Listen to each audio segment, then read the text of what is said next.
our global strategies. One of the few people calling for bond yields to move lower. And Jim Paulson is also with us. He's Chief Investment Strategist with Luthold Group. Welcome to you both. Sri, give us your forecast now for the 10-year. I think as you said, Kelly, we have decisively moved below 240 today. And my next target is for it to go to 225. And once it does, and as we see economic storm clouds continuing to gather, I'll have to see whether we are going to be looking at a 2% for the 10-year.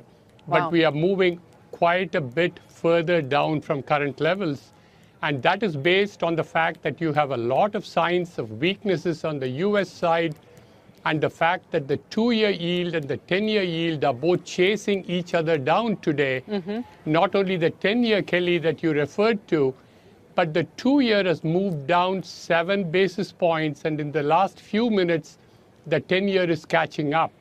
So that happens because the markets are looking for the Fed to cut rates, and which is why the 2-year is going down. At the same time, the economic weakness signs are gathering, and that's why the 10-year yield is going down. Sri, let me ask you about that before you move on. So obviously, if we have especially a U.S. slowdown, as you said, we could be talking about 2% or lower. What if we don't, though? If we have a global slowdown and the U.S. economy holds up fine, do you still think the 10-year goes to 2.25? If the U.S. does not slow down, I would not expect the 10-year yield to go down further. It is mostly a reflection of what is going on in the United States, Kelly. So if you have a global slowdown but not a U.S. one, then you do escape an inversion of the yield curve, at least on the 2 to 10 side, and then you do not have a further decline in the 10-year yield either.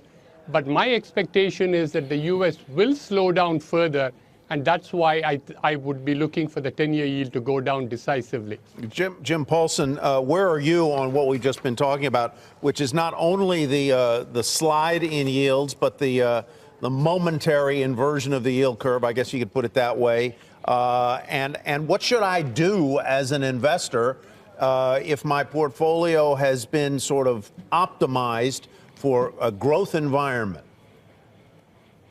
Yes, Tyler. I think the yield curve inversion is spooky. It's got a great historic track record for recessions, and I think you got to at least be mindful of that. I think there's reasons to suspect that it doesn't mean there's an imminent recession, but it's certainly a spooky indicator, and it's getting deeper as we speak, as Sri spoke to. I think it's going to have to get resolved here fairly soon, either with stronger data coming out on the economy, or the Fed's going to have to cut the funds rate. And I think one of those two probably happens fairly soon.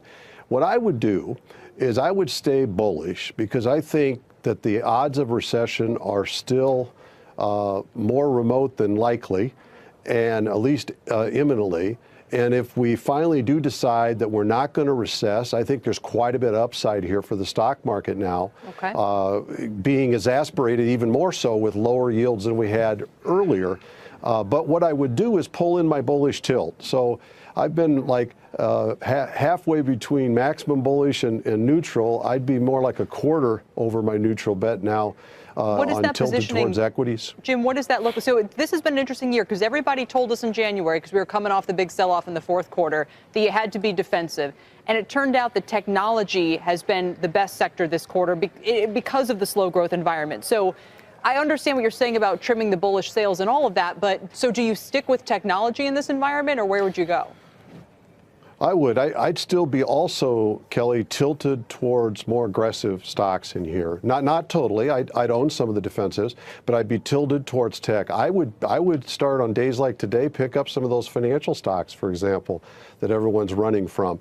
I'd look at weak dollar plays like the materials and energy stocks. I would invest overseas, particularly in emerging markets right now.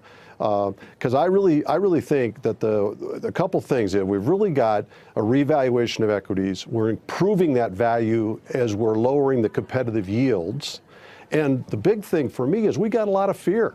building here. Yeah. Fear from an inverted curve, fear from a weird Fed announcement of guaranteeing no rate hikes, fear from negative yields in the world, fear from the 10-year anniversary of the longest recovery ever in U.S. history.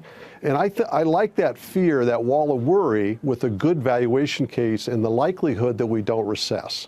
Kelly, I think it is really a difference between the short term and the long term. I would agree with Jim in terms of picking up good value in the short term, but the clock is running. So as long as the Fed pivot continues to support equity holders, yes, it supports some going into the risk-on equities for some time to come. But sooner rather than later, the recession fear and the pushing down of the equity valuations is going to start dominating over the easier monetary policy impact on equities. So even if you have lower interest rates, my expectation is that equities will eventually suffer. High yield, again, could come under pressure. So you have a few more months of leeway before you have to make the change. All right. We'll see if the U.S. economy can gather